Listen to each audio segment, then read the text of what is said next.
Welcome to Death Becomes Us, the podcast that opens up honest conversations about death, dying and grief.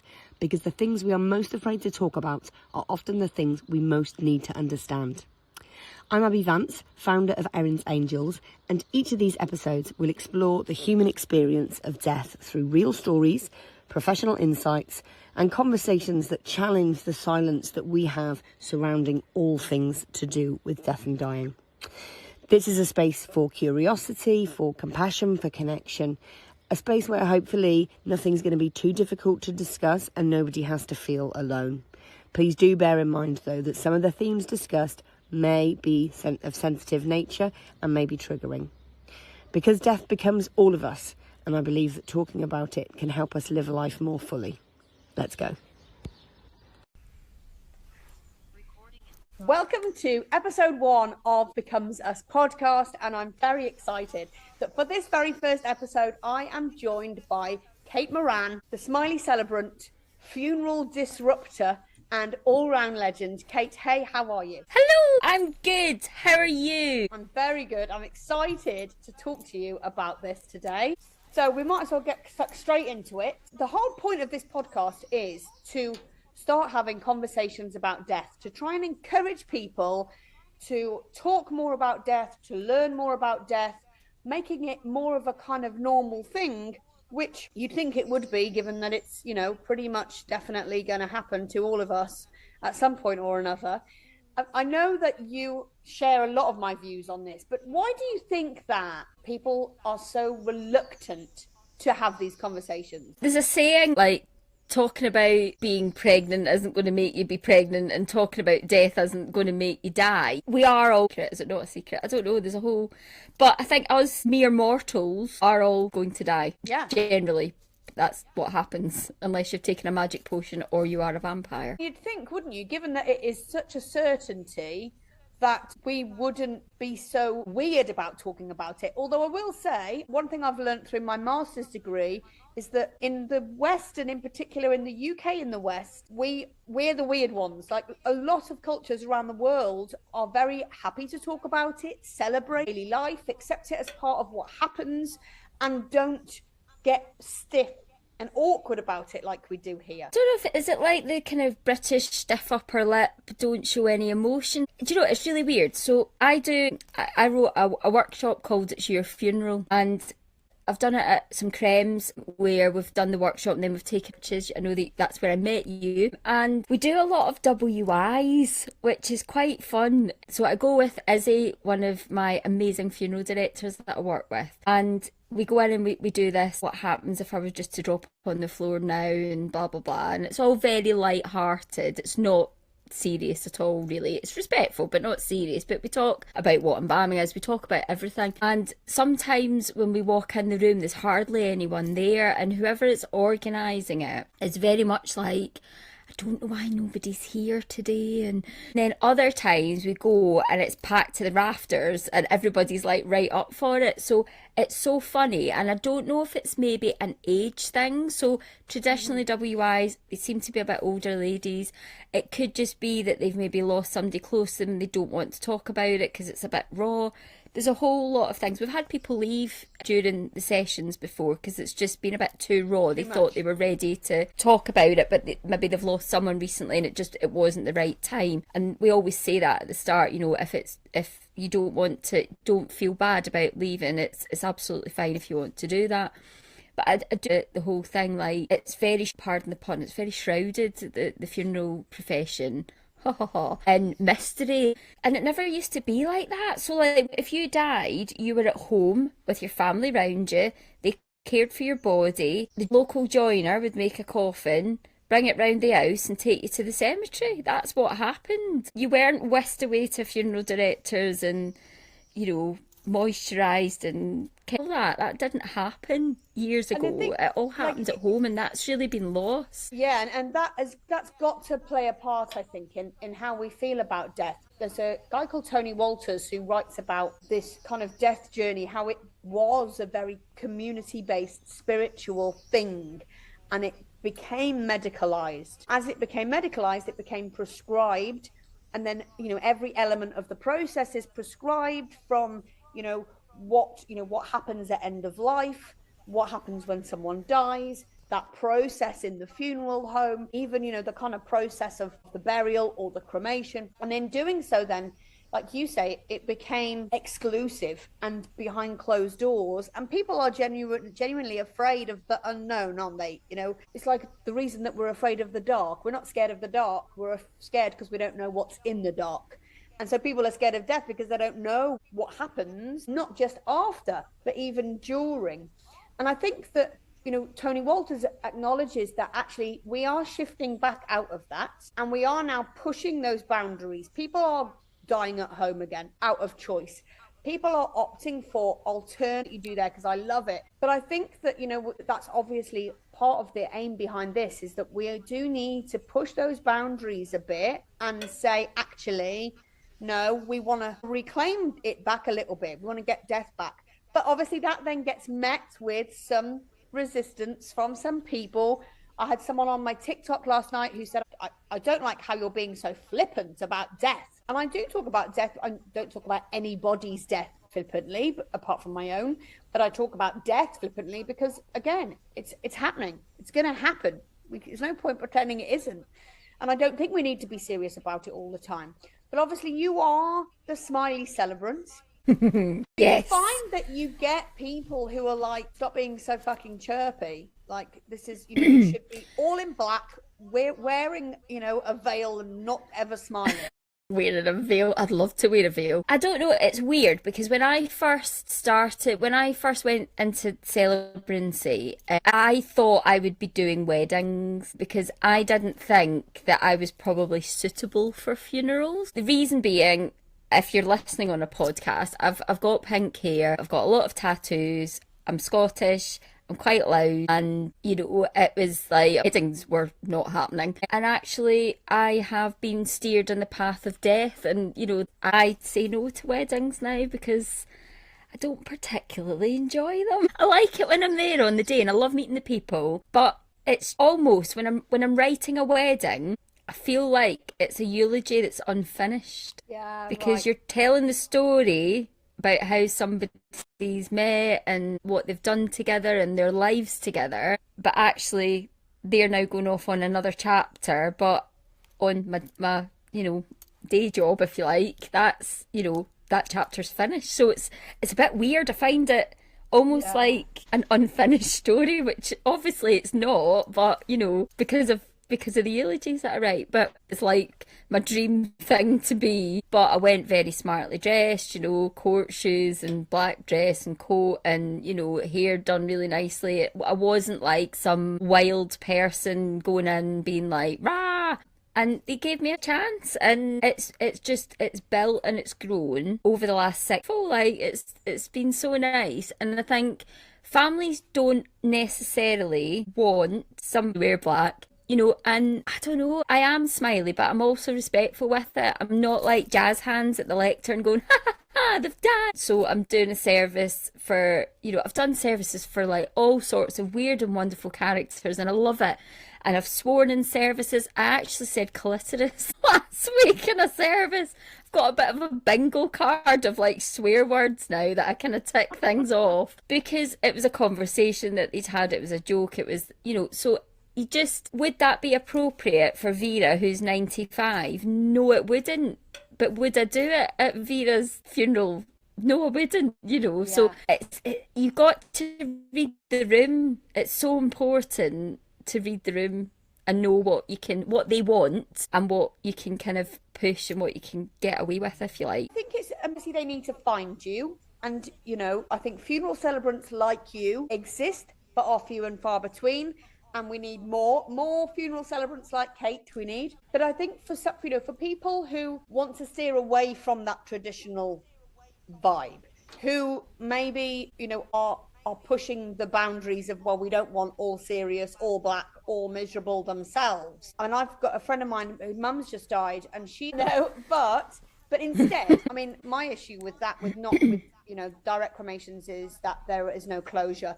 But she's decided that rather than have any type of funeral, she's just having a bloody big party. And Yes. so that is then the funeral. It's a celebration of That life. is a funeral. You know, it's going to be in a working man's club. It's going to have Yay. DJs and dancing. And that is very much the person that her mum was. And so it's representative of the person living. And I think that is exactly what a funeral should be, representative of the person living.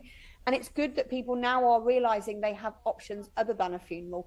Let's talk about the direct cremation thing. So for people who are listening that maybe don't know what that is, how can you describe a direct cremation? Okay, so a direct cremation is when a cremation takes place with no sort of ritual, funeral, anything. So that means, I'm going to choose my words very carefully. There's a large multinational company in the UK that does quite a lot of advertising. I think 3 million is spent each year on advertising, and they provide a direct cremation service. Loved ones collected, cremated, ashes are delivered back. However, pretty much I would say every single funeral director in the UK that is local on your high street can do the exact same thing, but a lot of them, especially the independents, will give you a little bit more. So, for example, I'll use Isabel as an example. So Isabel is Isabel Whittaker Funeral Services. She opened her own funeral home in Stone in Staffordshire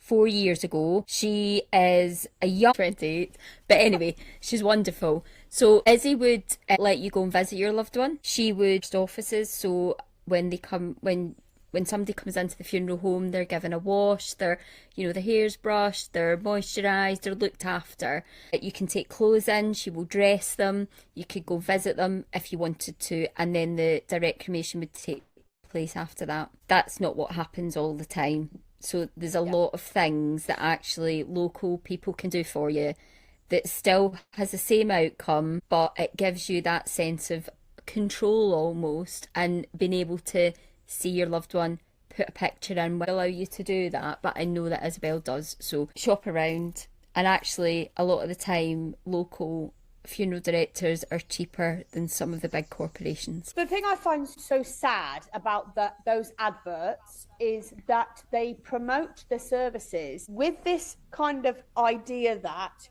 you're saving your loved ones a lot of hassle by having a direct cremation and they're not needing to be any organising, any funeral, any whatever. And I think that is massively problematic. And I've studied the importance of ritual in terms of processing grief, starting a grief journey.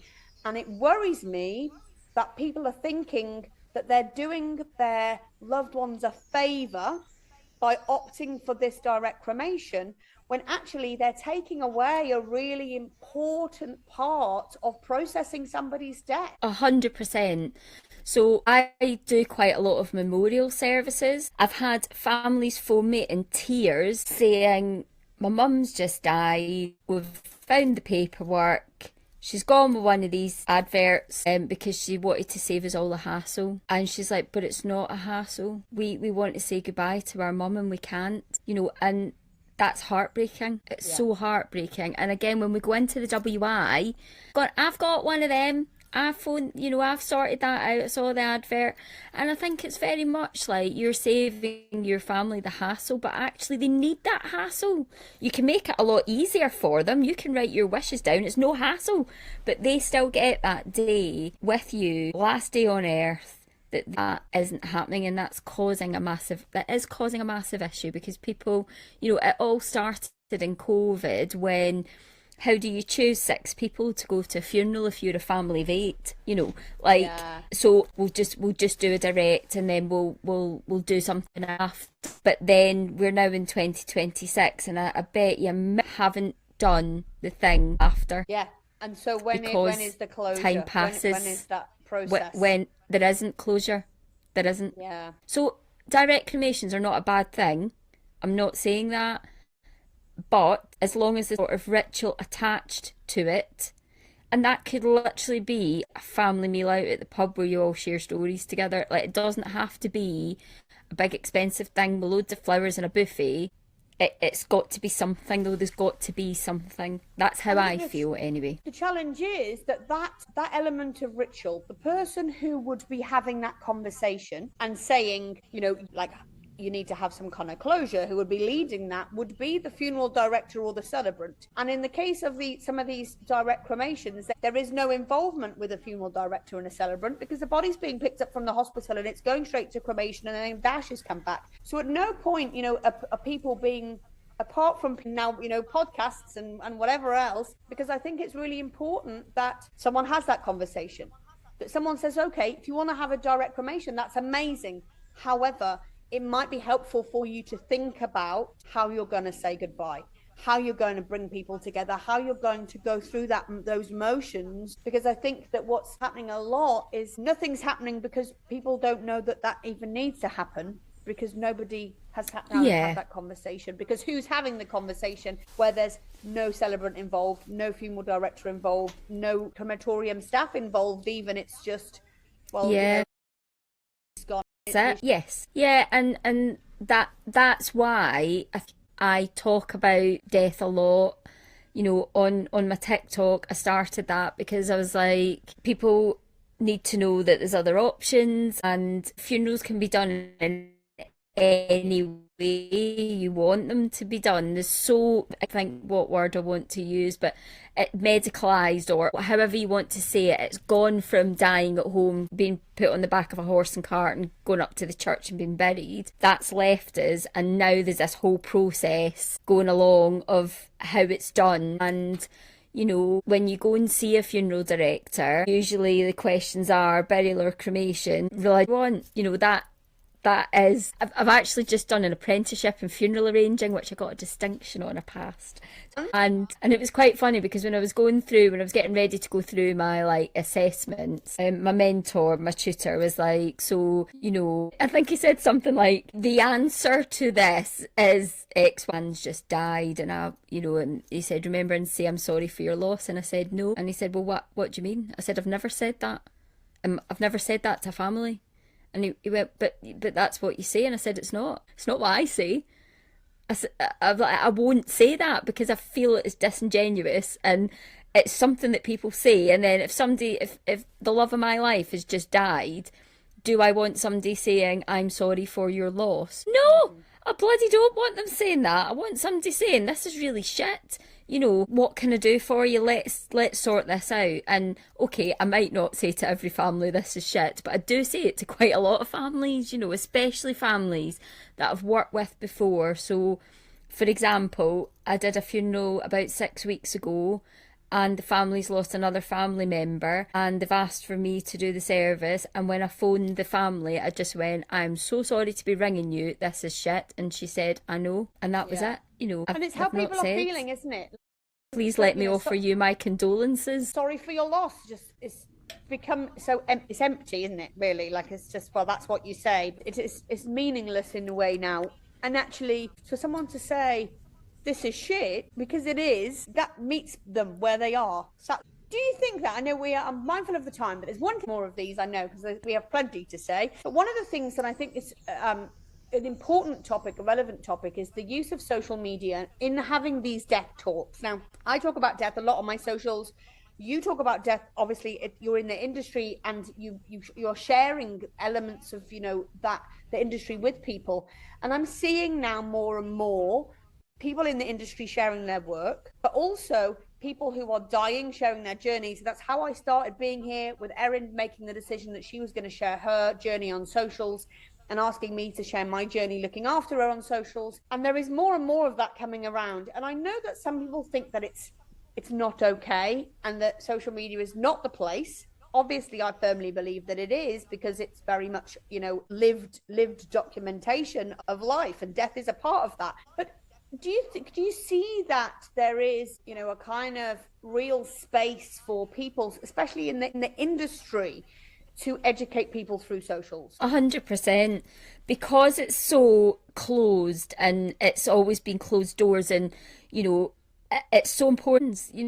This is what happens, in a respectful way. You're not going to walk into a mortuary and be doing selfies with people going, this is Vera, we're doing her funeral tomorrow. Of course you're not. That's completely unacceptable in any prison. But I think talking about it, and I've had loads of messages saying, you know, I lost my mum last week. This has really helped me. You know, just little things like involved in that. But it'll be like, did you know you can have a funeral in your back garden? How do you do this? Right, well, this is how you would do it, you know.